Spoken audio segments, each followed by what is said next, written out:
Bienvenue. Alors, je m'appelle Jacob. On commence ce matin dans notre série qui parle des doutes. Et ce matin, je commence avec une histoire. Est-ce que j'ai ma diapositive aussi? Aha. Dans le film Monsieur Ibrahim et les fleurs du Coran. Quelqu'un a vu ça ici en levant la main? Quelqu'un a lu ça? Oui? Oui, c'est super beau. Dans ce livre-là, c'est un film qui est basé sur un livre de Éric Emmanuel Schmitt et un film de Marcel Duperron. C'est un peu une réaction de la part de l'écrivain du livre à toutes les violences djihadistes qu'on a vues en France. Et il raconte une belle histoire d'amitié entre un jeune garçon juif qu'on voit à gauche et un propriétaire d'épicerie voisin, M. Ibrahim. Puis leur rencontre commence en fait quand M. Ibrahim découvre que Moïse, le jeune, lui vole des boîtes de conserve, mais le vieillard lui demande plutôt de l'affection, puis commence à lui donner même des conseils, puis il y a une amitié qui naît. Momo, le jeune garçon, il vit seul avec son père, un avocat qui est tout le temps dans sa tête, déprimé dans ses livres, et en fait, je m'excuse pour ceux qui n'ont pas vu l'histoire, mais éventuellement, son père s'enlève la vie. Mais à travers ça, il découvre en M. Ibrahim une sorte de grand-papa. Puis il découvre éventuellement que M. Ibrahim, il est musulman, mais musulman de la branche soufiste, la branche mystique et intérieure du Coran. Il lit dans le dictionnaire, Momo, que le soufisme, c'est décrit comme étant opposé au légalisme. Ça met l'accent sur la religion intérieure. Finalement, il prend des marches avec M. Ibrahim et M. Ibrahim lui apprend à sourire, à profiter des plaisirs de la vie. Il lui dit, ça c'est une citation directe, la beauté, il dit, la beauté est partout. Où que tu tournes les yeux, il y a la beauté. Ça, c'est dans mon Coran. La philosophie de M. Ibrahim devient aussi claire quand il lui raconte que, selon lui, le chemin des hommes, on commence en étant minéral, puis végétal, et finalement animal, et puis homme. Puis après la mort, on devient un ange. Et une fois qu'on a fini avec la terre, puis Monsieur Moïse, le jeune garçon, il trouve ça un peu étrange, tu sais, une plante, mais il dit non, Monsieur Ibrahim, il dit des fois, je suis assis dans mon épicerie, puis il dit, je bouge pas, il n'y a rien, il n'y a personne, puis il dit, je me souviens d'avoir été une plante il y a très longtemps, je suis comme végétatif. Mais éventuellement, Monsieur Ibrahim invite Momo à le suivre dans un voyage en voiture pour visiter son village natal au pays du Croissant d'Or, et là, il l'introduit aux danses des derviches danseurs qui tournent sur eux-mêmes. Vous avez peut-être déjà vu ça avec les jupes blanches. Et il lui dit, le cœur de l'homme est comme un oiseau enfermé dans la cage du corps. Quand tu danses, le cœur, il chante comme un oiseau qui aspire à se fondre en Dieu. Juste avant de mourir, M. Ibrahim montre qu'il n'a pas peur de la mort et qu'il va aller rejoindre. Il dit à Momo, je vais rejoindre l'immense, devenir un ange. Quand Momo revient chez lui, il apprend que M. Ibrahim, ça c'est la fin de l'histoire, je m'excuse, j'ai vraiment saccagé le punch là, mais c'est un beau film à voir quand même. Et il apprend que M. Ibrahim l'a adopté légalement. Il lui a légué son épicerie, son auto, tous ses biens. Et quand il ouvre le Coran de M. Ibrahim, il découvre dans le Coran 2 fleurs séchées données par son épouse et une lettre de son meilleur ami à M. Ibrahim, Abdullah. C'est des symboles de l'amour et de l'amitié. C'est vraiment une super belle histoire, c'est touchant. Puis la raison pourquoi je vous le raconte, c'est que je trouve que ça exprime bien, clairement, ce que beaucoup de Québécois pensent quand on fait face surtout à l'extrémisme religieux de notre siècle. On se dit... Généralement, c'est naturel pour les Québécois de se dire les religions qui prétendent détenir la vérité exclusive sont sinon l'obstacle principal à la paix dans le monde. Si toutes les religions pouvaient se débarrasser de leur prétention à détenir la vérité, puis s'ils pouvaient se concentrer sur un cheminement spirituel, personnel, d'amour et d'amitié, comme on a vu dans l'histoire, dans la tolérance, bien, la paix du monde, elle ne serait pas loin. Les musulmans, les chrétiens, les bouddhistes, les athées, les juifs, on pourrait sûrement tous se rejoindre au niveau du cheminement personnel spirituel. C'est les dogmes, les doctrines, les credos, les vérités exclusives qui pourraient, si on s'en débarrassait, pourraient laisser place à une vraie fraternité entre les hommes. C'est le doute ou la question que je veux aborder dans notre série sur les doutes. J'ai un gros doute, la vérité exclusive. Cette question, c'est un gros obstacle, surtout quand on est québécois, parce que dans ma nouvelle Bible du Québécois, le livre Code Québec, ça dit que le deuxième trait de personnalité le plus important du Québécois après la joie de vivre, c'est en deuxième lieu le consensus. On est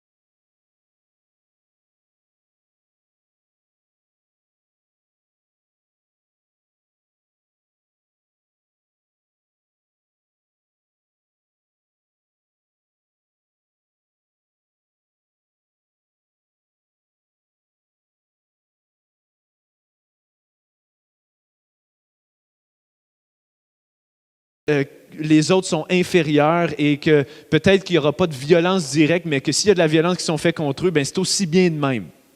Ça, c'est ce que la religion produit presque à tout coup. Si je parle, la deuxième chose que je veux dire, c'est que non seulement je suis d'accord avec ça, que les religions sont une des causes de beaucoup d'exclusion, mais l'autre chose, c'est que moi, personnellement, là, peut-être que c'est ce sujet-là parmi les 5 qui me rejoint le plus quand on parle des doutes. Une semaine sur 2, là, probablement dans ma vie, je vis avec le doute ou la question, est-ce que vraiment on est en contact avec le vrai Dieu? Est-ce que à chaque fois que je me lève ici dimanche puis que je parle puis qu'on va chanter ensemble, est-ce qu'on chante vraiment au vrai Dieu ou bien on est en train de se faire notre propre gimmick à nous? Puis on s'encourage dans nos façons de penser. Est-ce que c'est vraiment le Dieu vivant qui est l'inspiration, puis la force, puis la présence avec nous, derrière nous, quand les chrétiens lisent leur Bible, prient? C'est une réelle question que j'ai parce que je pense que c'est naturel de l'avoir parce qu'il y a tellement de diversité autour de nous, tellement de types de façons de penser. Il y a quelqu'un qui disait qu'une personne qui vivait au Moyen Âge rencontrait dans toute sa vie un maximum de 100 personnes. Hey, nous, là, avec Internet, on en connaît, on en voit plein d'une diversité de gens.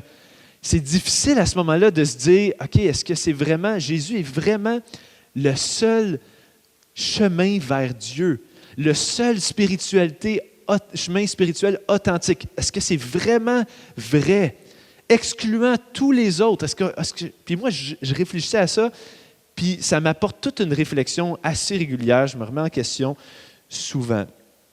Donc, je veux être honnête avec ça. Puis si tu es ici, puis que tu te remets en question face à ça, tu n'es pas le premier. On est plusieurs, même ici. En plus, je pense que je vais arrêter avec ça pour mon intro. Je vais avoir 3 points ce matin, dans le fond. Puis parce que notre but ce matin, c'est pas du tout de me présenter mes pensées, mes réflexions à moi, parce que les vôtres sont aussi bonnes que les miennes. C'est plutôt, on va entrer dans un texte de la Bible et on va voir qu'est-ce que la Bible a à dire là-dessus. Ça va être dans 1 Jean, pas Jean, mais 1 Jean, l'Épître de Jean au chapitre 4. Puis dans le fond, je vais avoir 3 points pendant que vous allez là, ceux qui veulent suivre. Ceux qui n'ont pas apporté de Bible puis qui ne s'attendaient peut-être pas à devoir lire, sentez-vous pas mal à l'aise, on en a pour vous. Il y a quelqu'un qui va se promener en arrière avec des Bibles. Faites juste lever la main, puis quand la personne passe, elle va vous apporter une Bible. Vous pouvez la garder si vous voulez. On vous la laisse, on vous la donne. 3 points. Premièrement, le premier point, ça va être plus un point plus de logique. Puis les 2 autres points, ça va être des points du texte biblique. Premier point, ça va être pourquoi ça ne marche pas de considérer toutes les spiritualités comme étant valides. Pourquoi ça ne marche pas de considérer toutes les spiritualités comme étant valides? Deuxièmement, en quoi les prétendues vérités exclusives de l'Évangile sont-elles uniques parmi tous les courants spirituels? Et troisièmement, en quoi les vérités exclusives de l'Évangile peuvent-elles produire les gens et les communautés les plus inclusives? Ça va être mon 3e point. Donc, êtes-vous prêts? 1 Jean, chapitre 4, je vais vous donner la page. C'est une des 3 lettres que Jean, un des disciples de Jésus, a écrites. Et la première, il l'écrivait en général à tous les chrétiens de son époque. Il a écrit l'Évangile de Jean, mais il a aussi écrit 1 Jean. Donc, c'est à la page 806, si vous avez votre Bible, 806, une des Bibles blanches.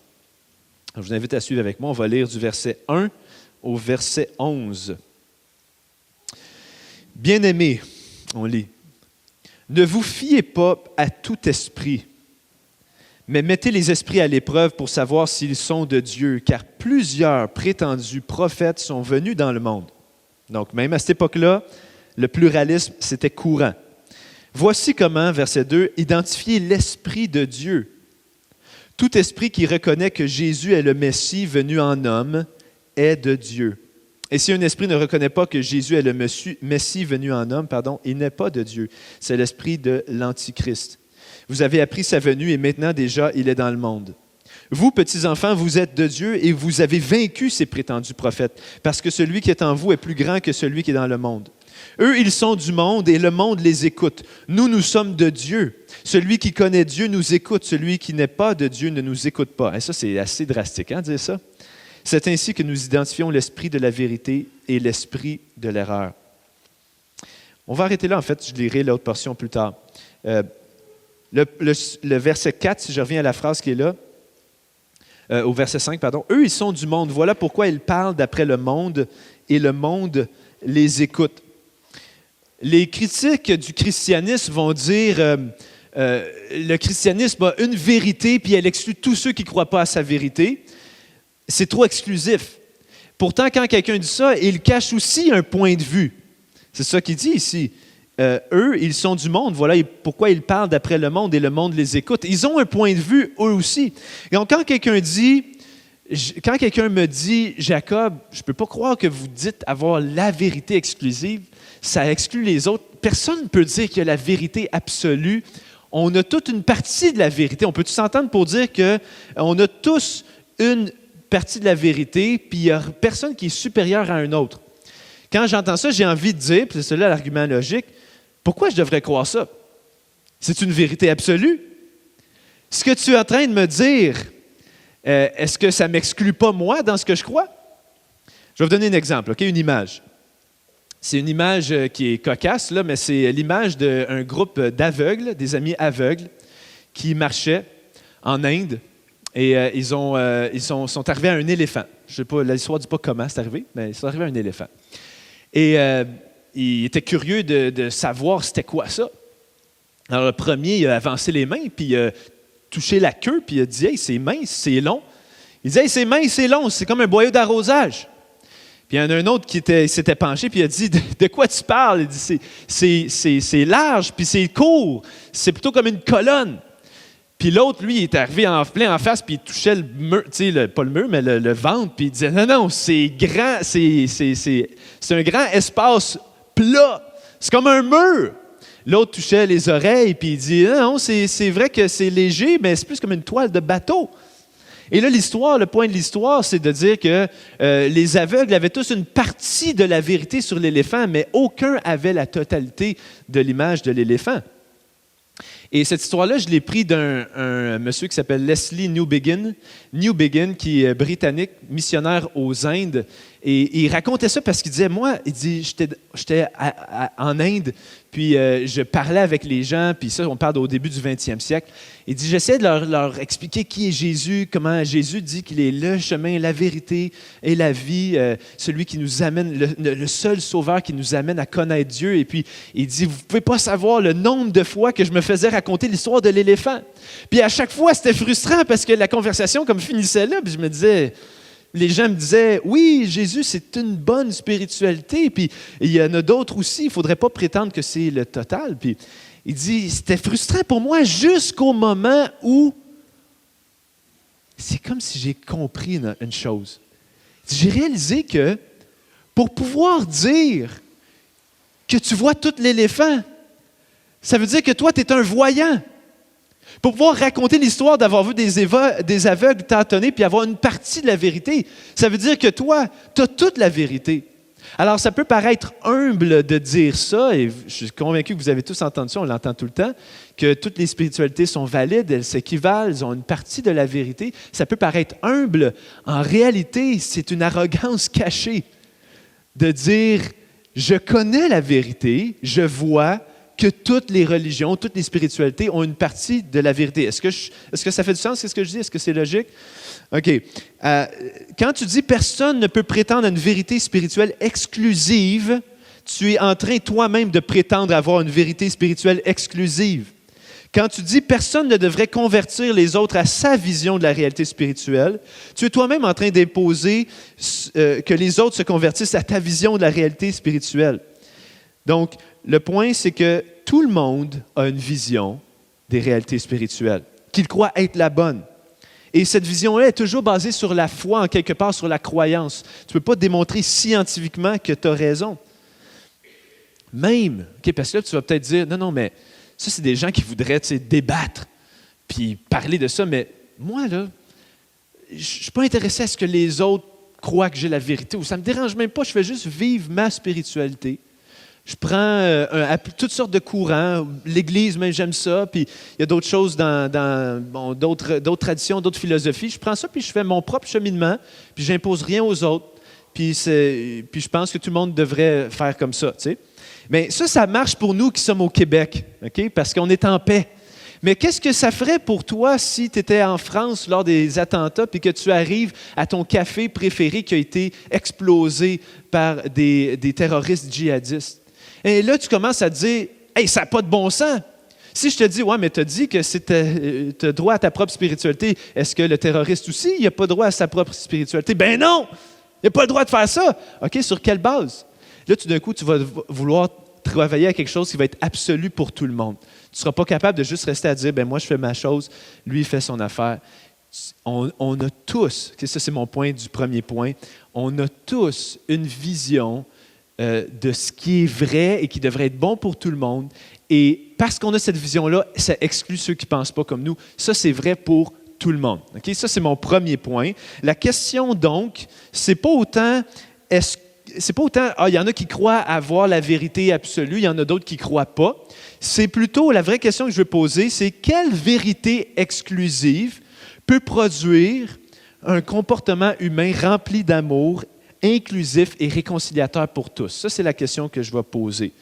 Je vais essayer de montrer dans les 2 prochains points comment les vérités uniques de l'Évangile, parmi toutes les spiritualités, les religions du monde entier, sont en fait, puis là, c'est là que ça va paraître contre-culturel beaucoup, c'est pas juste qu'elles sont les meilleures pour produire des gens et des communautés inclusives, mais c'est les seules vérités qui peuvent abolir l'exclusion, les guerres de religion, qui peuvent habiliter les Québécois et n'importe qui dans le monde à être des agents de réconciliation dans un monde divisé. Ça semble pas logique au Québec de dire ça, là. Il me semble que quelqu'un dirait, Jacob, il me semble qu'il faudrait plutôt se concentrer sur ce qui nous ressemble dans tous les différents courants.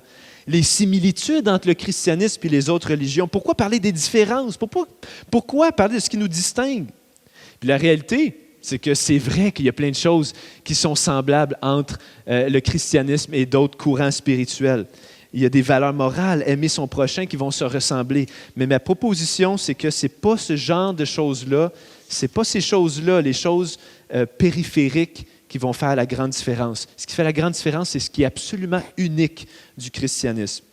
Donc, j'aimerais vous montrer les vérités exclusives du christianisme que tu trouveras dans aucune autre religion, aucun autre courant spirituel, et comment, une fois que tu places ça au centre de ta personne, de ta vie, ces vérités-là ont le pouvoir, la puissance de faire de toi un fabricant de paix, un réconciliateur. Alors, on va aller dans mon deuxième point, qui est en quoi les prétendues vérités exclusives de l'Évangile sont-elles uniques? Et là, on va entrer dans 1 Jean 4. On va voir 3 choses que Jean nous dit qui sont uniques par rapport à Jésus. Et on va voir, mais avant, je veux juste parler du verset 2. C'est spécial comment Jean va dire, « Voici comment identifier l'Esprit de Dieu. Tout esprit qui reconnaît que Jésus est le Messie venu en homme est de Dieu. » Jean dit, il y a une façon de reconnaître l'Esprit du vrai Dieu vivant. Il y a une façon de le reconnaître. C'est ce que l'Esprit de Dieu vient mettre en évidence. Il y a un moment dans ma vie où, en fait, j'étais ici il y a quelques années, puis je commençais à être vraiment... je réfléchissais beaucoup à cette question-là qu'on parle, puis surtout à l'aspect des spiritualités. Puis j'ai voulu commencer une maîtrise. Je l'ai commencé ma maîtrise, en fait, sur la formation spirituelle, la spiritualité. Puis j'ai arrêté parce que, bon, il y avait trop de travail ici, finalement. J'espère reprendre éventuellement. Mais je suis allé étudier quelques encyclopédies de la spiritualité ou introduction à la spiritualité, les religions. Puis ce qu'on voit quand on regarde ce qui est dit sur les spiritualités, c'est que les définitions, ça va être les valeurs et le sens profond qui dirige une personne, par lequel quelqu'un vit, ou bien l'expérience subjective du sacré. Mais ce que j'ai découvert de fascinant, que je ne m'attendais pas, tous ceux qui écrivent sur la spiritualité, tu vois, sur Wikipédia, différentes places, ou dans ces livres-là, vont reconnaître que le mot lui-même, spiritualité, vient de l'apôtre Paul, des premiers écrivains chrétiens, et vient du mot Saint-Esprit. C'est de là que vient les mots spiritualité. Ça ne prouve rien, là. Je fais juste dire que ça, c'est l'historique. Puis on le voit dans la Bible que, par exemple, pour Paul, il va dire « Tous ceux qui sont conduits par l'Esprit de Dieu sont fils de Dieu », dans Romains 8, 14. Jésus lui-même, ce n'est pas Paul qui a inventé ça, Jésus lui-même va dire, dans Jean 3, 6, je pense que je l'ai mis ici, il va dire « Ce qui est né de parents humains est humain, et ce qui est né de l'Esprit est esprit. » Ne t'étonne pas que je t'ai dit, il faut que vous naissiez de nouveau. Donc, selon la Bible, la spiritualité, c'est la vie de l'esprit. Une spiritualité authentique est déterminée par l'Esprit de Dieu. Ça, c'est ce que la Bible dit. Et non par une expérience subjective du sacré. C'est difficile pour nous, en tout cas, je ne sais pas pour vous, mais moi, souvent, j'ai des conversations avec des gens qui me parlent de leur démarche spirituelle, puis de ce qu'ils vivent ou de ce qu'ils recherchent. Puis là, ils veulent mettre des terrains d'entente entre eux et moi. Puis je rush parce que je suis là. Je ne suis pas d'accord avec ça, je ne suis pas d'accord avec ça, je ne suis pas d'accord avec ça. Mais ils s'attendent à ce que je sois d'accord avec eux surtout. Mais je dis, aussitôt que je dis je ne suis pas d'accord, ils disent, ouais, mais là, tu ne peux pas être pas d'accord. En tout cas, c'est la spiritualité. Une citation, avant qu'on aille dans les 3 points qui sont uniques dans le christianisme, une citation d'un monsieur qui s'appelle Francis Schaeffer. Francis Schaeffer. Lui, son épouse était en Suisse. Ils ont fondé une genre d'auberge de jeunesse qui dure encore aujourd'hui, appelée l'Abri, disons, la moitié du 20e siècle. Et leur but, c'était des chrétiens, puis ils accueillaient tout le monde dans leur auberge de jeunesse, beaucoup de jeunes de partout dans le monde. Et il y avait beaucoup de discussions sur justement ça, la spiritualité, la philosophie. Ils ouvraient la Bible, ils discutaient. Puis dans un de ses livres qu'il a écrit, qui m'avait vraiment frappé, son livre s'appelle... La vraie spiritualité, OK? True spirituality en anglais. Et la première chose qu'il dit, il commence son livre comme ça. Il dit, si on est pour parler de spiritualité, il dit la première chose qu'il faut dire, c'est que c'est impossible de commencer à vivre une vie chrétienne ou de connaître quoi que ce soit de la spiritualité authentique avant d'être chrétien. C'est impossible avant d'être chrétien. Et la seule façon de devenir chrétien, ce n'est pas en essayant de vivre une sorte de vie chrétienne ou en espérant avoir une sorte d'expérience religieuse. La seule façon de devenir chrétien, c'est en acceptant Christ comme sauveur. Que tu sois quelqu'un de bien compliqué, de bien éduqué, de bien sophistiqué ou ordinaire, on doit tous commencer de la même façon quand il s'agit de devenir chrétien. Puis là, il utilise une image simple. Il dit, les rois de la terre et les plus pauvres naissent tous de la même façon. Mais spirituellement, c'est la même chose. On doit tous naître de nouveau. Il dit, la parole de Jésus est totalement exclusive. Il n'y a pas d'exception. Dans Jean 14, 6, Jésus dit, je suis le chemin, la vérité et la vie. Nul ne vient au Père que par moi. 3 choses donc qui sont absolument uniques de ce que la Bible parle quand elle parle de spiritualité, de la vérité exclusive. 3 choses. Premièrement, l'origine du salut en Jésus-Christ. Deuxièmement, le but du salut en Jésus-Christ. Et troisièmement, la méthode de la grâce. Je reviens au verset 3. Au verset 2, pardon. Voici comment identifier l'Esprit de Dieu. Tout esprit qui reconnaît que Jésus est le Messie venu en homme est de Dieu. C'est une drôle d'expression, trouvez-vous? Venu en homme. D'habitude, quand on parle de quelqu'un, on va dire qu'il est né. On va dire qu'il est venu au monde, peut-être. Venu en homme. Il y a d'autres versions, peut-être que vous avez, qui disent venu en chair. C'est comme si Jean, puis en fait, c'est pas comme si, c'est que Jean est en train de dire Jésus, c'est une façon de dire Jésus avait une existence avant qu'il soit un être humain, un petit bébé comme on célèbre à Noël. Jésus était Dieu avant. Et il est venu en homme. Il a reçu un corps. Et ça, c'est une des choses qui est vraiment unique. Unique par rapport à la divinité de Jésus-Christ, unique dans toutes les religions. Un trait distinctif important du christianisme, c'est l'origine de Jésus. Alors que toutes les autres religions ou spiritualités disent que leur fondateur ou leur premier gourou, c'était un être humain seulement. Personne qui prétend que Mahomet ou Bouddha était plus qu'un être humain en chair et en os. Le christianisme dit, et très, très tôt après la vie de Jésus-Christ, les gens, les disciples ont commencé à adorer Jésus comme le Dieu vivant. Ce n'est pas un mythe qui s'est développé des centaines d'années après. Quelques années, quelques minutes en fait après, les disciples ont commencé à adorer Jésus comme Dieu. Donc, unique, l'origine du salut vient de Jésus-Christ, vient de Dieu et non d'un être humain. Deuxième chose qui est unique aussi, c'est qu'on voit le but du salut en Jésus-Christ. Puis le même verset dit en homme, comme on dit, il est venu en homme, il est venu en chair. Pourquoi c'est si important? Écoute, quand Jean dit la façon de reconnaître l'Esprit de Dieu, c'est quand quelqu'un dit oui, je crois que Jésus est venu en homme, ça montre que c'est l'Esprit de Dieu qui est derrière lui, qui est en lui. Tu dis, pourquoi c'est si important que Jésus-Christ est venu en homme ou venu en chair? Bien, je vais vous dire pourquoi. C'est que dans la majorité des autres courants spirituels ou des autres religions, le but du salut, le but d'être sauvé, de changer, c'est d'être libéré de la chair. C'est d'être libéré d'être un homme ou une femme. C'est d'atteindre un état de conscience plus grand. Le problème, c'est justement le monde physique tel qu'on le vit. C'est un problème. Il faudrait qu'on en soit libéré. Il y a des spiritualités, surtout orientales, qui vont dire que le monde tel qu'on le vit, c'est une illusion. C'est une illusion et on se libère quand on arrive à prendre conscience que tout ça n'est qu'une illusion. Une autre façon qu'aujourd'hui, les gens diraient peut-être pas c'est une illusion, mais quand beaucoup de gens disent dans notre monde, il n'y a pas vraiment de sens autre que ce que je donne comme sens à ma vie, ils sont en train de dire le monde existe presque comme pas. C'est illusoire, ça ne sert à rien. Je me libère en étant juste moi-même. D'autres vont dire, non, le monde il est bien concret, il est bien réel, mais si je suis une personne morale, si je fais des bonnes choses, si je suis certains rituels ou je vis des expériences spirituelles, bien, je vais vaincre ce qui est mal ici, puis je vais aller au ciel après. Le point commun de beaucoup des spiritualités du monde, c'est que le but, c'est d'échapper au monde mauvais puis être transporté à un autre endroit où tout va bien, que ce soit au ciel ou au paradis ou peu importe. Mais quand le christianisme, quand l'Évangile dit que Jésus est né en homme, est venu en homme, est né dans un corps de petit bébé, c'est justement une déclaration que Dieu a reçu un corps. Il montre que son but, ce n'est pas de faire fuir tout le monde puis de dire, OK, ça n'a pas marché cette affaire-là, on recommence d'autres choses. Non, c'est plutôt de dire qu'il veut racheter, transformer.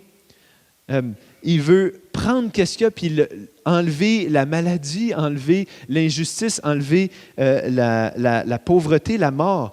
Mais il déclare que le monde physique qu'il a créé est bon. Il n'y a aucune autre spiritualité qui a ce genre d'espoir pour notre monde. La résurrection de Jésus offre un espoir dans notre monde maintenant. Ça, c'est unique du christianisme. Jésus est Dieu, pas juste un homme.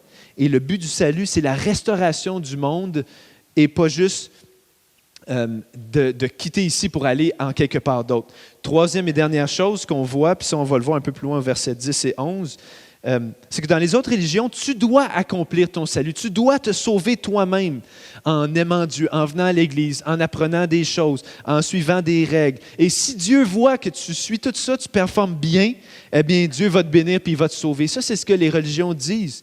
Mais ce n'est pas du tout le message de l'Évangile, du tout. Il y a des gens qui viennent ici puis ils pensent que tous les gens ici ont choisi les valeurs morales, c'est les bonnes valeurs. Et là, à cause de ça, Dieu va les sauver. C'est ça qu'ils pensent. On ne croit pas ça du tout. Regardez au verset 10 et 11, qu'est-ce qu'on lit. Même verset 9. « Voici comment l'amour de Dieu s'est manifesté envers nous. Dieu a envoyé son Fils unique dans le monde afin que par lui nous ayons la vie.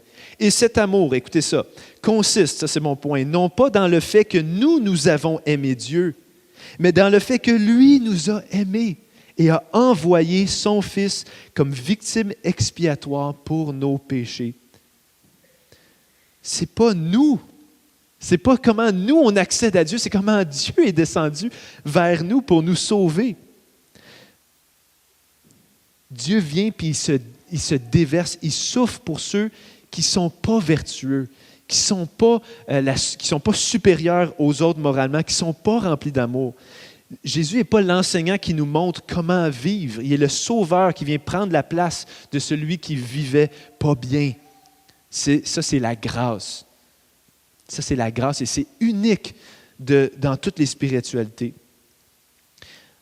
Mon troisième point, c'est, si ça, c'est unique, en quoi exactement... Oups, je suis allé trop vite. Comment les vérités exclusives de l'Évangile peuvent-elles produire les communautés ou les gens les plus inclusives? Parce que peut-être qu'il y a des gens qui vont dire « Ouais, mais Jacob, c'est exactement le même point que ton histoire du début, Monsieur Ibrahim. » Il y avait une religion, mais dans le fond, à travers ça, lui, il pratiquait l'amour puis l'amitié. Puis est-ce que c'est pas ça qu'on devrait faire? Vous, c'est le christianisme, d'autres, c'est... Mais mon point, c'est qu'il y a quelque chose dans les vérités uniques de l'Évangile qui sont plus puissantes que quoi que ce soit d'autre pour créer ce genre d'amour-là. Comment ces trois vérités-là font vraiment la différence? Premièrement, puis je vais y aller dans l'ordre inverse. Là. Tantôt, j'ai parlé de l'origine, le but du salut en Jésus-Christ, puis la méthode de la grâce. Mais là, on commence avec la méthode de la grâce. Premièrement, la méthode de la grâce, ça nous sauve de la religion. Selon la religion, comme je disais tantôt, tu dois performer pour être sauvé. Et ça, c'est ça qui crée la pente glissante de dire « Hey, moi, je pratique ces choses-là. Là. Pas lui. Je suis supérieur à lui. Je vais me séparer de lui. Je suis meilleur que lui. » La religion produit ça. Mais quand tu réalises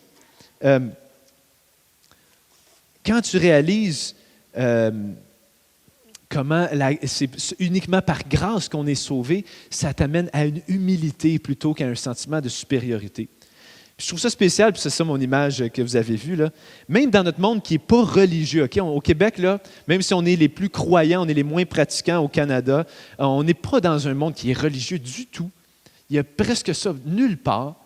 Eh bien, malgré ça, c'est surprenant de voir comment on se sépare et on se divise facilement. C'est pour ça que j'avais mis l'image de Safia Nolin. S'il y en a qui ont vu ou qui ont entendu parler de cette histoire-là, ça, on entendait parler beaucoup. Puis c'était vraiment, wow, j'ai trouvé ça vraiment fascinant. Safia Nolin a gagné la révélation de l'année au Gala de la 10 dimanche passé. Elle est montée en jeans, en T-shirt, en linge mou, puis les cheveux pas tout à fait propres, en tout cas en apparence. Puis ceux qui ont entendu son discours, en tout cas, elle a dit vraiment ce qu'elle voulait, elle sacrait sans problème, puis elle disait, elle était elle-même. Puis elle a traité sa sœur de grosse conne devant tout le monde. C'est comme plein d'affaires que tu te dis comme « Wow, mon ami, elle est vraiment... » Puis là, ce qui m'a fasciné, c'est pas autant ce qu'elle a fait, c'est les commentaires vraiment polarisés qu'on a entendus. Comment il y en a qui sont venus à sa défense pour dire « Enfin, quelqu'un qui est authentique, elle est qui elle est, puis elle n'a pas honte, on devrait célébrer ça. » Puis il y en a d'autres qui ont dit, c'est quoi ça? Elle n'a pas de bonne manière, elle ne sait pas vivre, elle n'a pas de classe, ça n'a pas de bon sens venir à un gala habillé de même. Voyons donc, elle n'a aucun respect. Puis là, tout de suite, pourquoi ça se séparait comme ça? Pourquoi ça montait le ton? Parce qu'il y en a qui ont mis au centre de leur vie les valeurs morales, les bonnes manières, le savoir-vivre. C'est ça qui est le plus important. Puis là, ils jugent les gens par rapport à ça. Il y en a d'autres qui ont mis comme valeur la plus importante l'authenticité. Sois toi-même. On s'en fout de ce que les autres pensent, sois toi-même. Puis franchement, elle a eu une super bonne attitude, je trouvais, en rétorquant aux commentaires abrasifs des gens. Elle a été très polie. Mais je trouvais ça spécial. Aussitôt qu'on met une valeur comme quelque chose qui me distingue puis qui me permet d'évaluer les autres, on sépare. Mais au moment où est-ce que tu réalises, hey, le Fils de Dieu est venu mourir à cause de nous, puis pas juste moi, toi aussi. Puis que tu paraisses bien, que tu sois un médecin, que tu sois dans la rue, que tu peux, on s'en fout. Jésus devait mourir pour toi. C'est par grâce uniquement que tu es sauvé. À ce moment-là, la méthode de la grâce ne peut pas faire en nous autre chose qu'être humble quand quelqu'un vit différemment que toi, quand quelqu'un a une autre croyance que toi, quand quelqu'un poursuit un autre chemin spirituel que toi. Tu ne peux pas venir avec une attitude de supériorité. Tu ne peux pas venir vouloir tolérer la violence envers des gens qui ne pensent pas comme toi. Au contraire, en fait, même tu reconnais cette personne-là est probablement même peut-être plus morale que moi. Probablement qu'elle a des meilleures manières que moi, elle est peut-être plus disciplinée que moi. Elle aime peut-être mieux, elle éduque peut-être mieux ses enfants que moi, parce que ce qui me distingue, c'est pas que moi, je suis meilleur qu'elle. Ce qui me distingue, c'est juste que j'ai reconnu que sans Jésus, j'étais perdu. L'Évangile, c'est vraiment le seul ensemble de vérités exclusives qui va t'amener à croire que les autres sont supérieurs à toi et non inférieurs à toi. Oui, parce qu'on n'est pas sauvé par nos œuvres religieuses ou nos principes moraux, mais on est sauvé à cause de Jésus. On est des pécheurs, on a besoin de la grâce. Donc, l'Évangile nous humilie face à ceux qui sont en désaccord contre nous. Deuxièmement, quand on parlait du but du salut en Jésus-Christ, on parlait de la résurrection, que Jésus est venu pour restaurer, transformer, réparer notre monde et non le jeter à la poubelle. Mais c'est que si ta spiritualité te dit que notre monde est mauvais, qu'il est à jeter aux poubelles, il faut s'en sortir par une purification quelconque. Si c'est ça que tu penses, tout ce qui va t'intéresser, ça va être de convertir d'autres gens, d'autres âmes à ton groupe pour que ton groupe grandisse, pour qu'on aille tout au paradis et qu'on s'échappe ici. Tu t'en fous des problèmes des gens ici-bas, là. Il faut juste que tu convertisses ton âme, puis le reste, on attend juste le nouveau monde. Mais quand tu comprends le but de Jésus, là, on ne peut pas penser comme ça. Jésus il est venu en homme. Il est venu dans un monde physique parce qu'il aime ce monde. Il est en train de le transformer. Il veut refaire. Il parle de nouveau ciel, nouvelle terre. Et quand on voit ça, nous, on devient des serviteurs. On devient des serviteurs pour les gens qui sont différents. On travaille avec Dieu pour que ce monde-ci soit différent, soit plus juste, soit plus qu'on puisse poursuivre une vie harmonieuse ensemble ici même. On n'est pas juste en attente de quelque chose qui s'en vient. Donc, ça ne nous pousse pas juste à voir... Quand les vérités exclusives de l'Évangile nous poussent à voir qu'on a été sauvés par grâce et donc qu'on n'est pas supérieur aux autres. Deuxièmement, qu'on n'est pas sauvé juste pour attendre qu'un jour on soit au paradis. On est sauvé pour servir ici et maintenant. Et troisième chose, par exemple, il y en a qui vont peut-être dire, je peux comprendre, Jacob, que ces vérités-là peuvent nous amener à être plein d'amour pour les gens, être un serviteur. Mais tu sais, là, quand tu disais que Jésus est venu en homme, qu'il est Dieu, il me semble que si vous croyez vraiment que, tu sais, oui, vous, votre fondateur, c'était juste un homme, Mahomet, mais nous, c'est Dieu. C'est sûr que tu vas penser que tu es supérieur. C'est sûr que tu vas regarder les autres de haut. Mais non, c'est pas ça qui est arrivé. C'est pas ça qui est arrivé. Parce qu'il faut penser là, que quand Jésus était à Jérusalem et quand les premiers chrétiens vivaient là, c'était un monde autant, sinon beaucoup plus pluraliste que nous. Il y avait toutes sortes de religions. Puis la pensée commune des gens, c'était, ben oui, les Grecs ont leur religion, les Laodiciens ont leur religion, les Romains ont leur religion, puis on cohabite tout, en autant que tu ne commences pas à dire que ta religion est bonne pour tout le monde. Chacun a ses dieux, chacun a son temple. C'était même beaucoup plus pluraliste que nous. Et pourtant, les premiers chrétiens disaient, non, nous, on croit que Jésus, c'est le seul Dieu. Mais en fait, pense-y. Si Jésus est le seul vrai Dieu, le seul vrai Dieu, ça veut dire que il nous a montré la réalité ultime du monde. Et c'est devenu visible en lui. Si Jésus est Dieu, ça veut dire que Dieu, le vrai Dieu, là, ce qu'il est de façon ultime, c'est un homme à la croix qui donne sa vie pour ceux qui sont ses ennemis. Ça veut dire que le vrai Dieu, ce qu'il est dans son essence la plus pure, c'est qu'il est prêt à aimer ceux qui ne l'aiment pas. Et quand on réalise ça, et comme les premiers chrétiens, la première Église, ont créé en fait, parmi la société qui était peut-être la plus inclusive, plus que nous, mais eux ont créé une communauté qui était la plus inclusive dans leur monde. C'est-à-dire que pour la première fois dans les premiers siècles, tu avais des Juifs, des Grecs, des Romains qui étaient ensemble sur un même pied d'égalité. Tu avais des hommes et des femmes qui étaient ensemble sur un même pied d'égalité. Tu avais des hommes libres et des esclaves qui étaient ensemble sur un même pied d'égalité. C'était jamais, jamais arrivé ailleurs parce que chaque tribu, chaque nation avait ses dieux et sa façon de vivre. Et c'est ça qu'on voit, par exemple, dans Galates 3, 27, 28. En effet, vous tous qui avez été baptisés en Christ, vous vous êtes revêtus de Christ. Il n'y a plus ni juif, ni non-juif. Il n'y a plus ni esclave, ni libre. Il n'y a plus ni homme, ni femme, car vous êtes tous un en Jésus-Christ. Je récapitule. Quand on a tous un système de valeurs exclusives. Mais la question, c'est pas qui en a, qui en a pas. La question, c'est quelles vérités vont produire la sorte de gens qui vont être des réconciliateurs pour notre monde, qui vont être accueillants envers tous, qui vont être humbles et serviteurs. Mais ma proposition, c'est que l'Évangile est celle qui va produire ça. Si tu places les valeurs morales au centre de ta vie, tu vas regarder les autres de haut.